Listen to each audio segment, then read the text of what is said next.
Yan mga basura. Tapos yung mga bakal iangat din sa taas ha.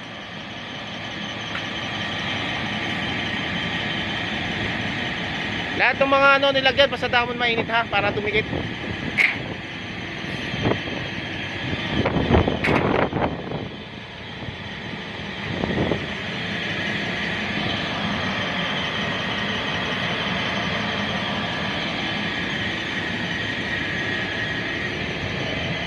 Andito pa, may basura pa dito to ha. Ayun o.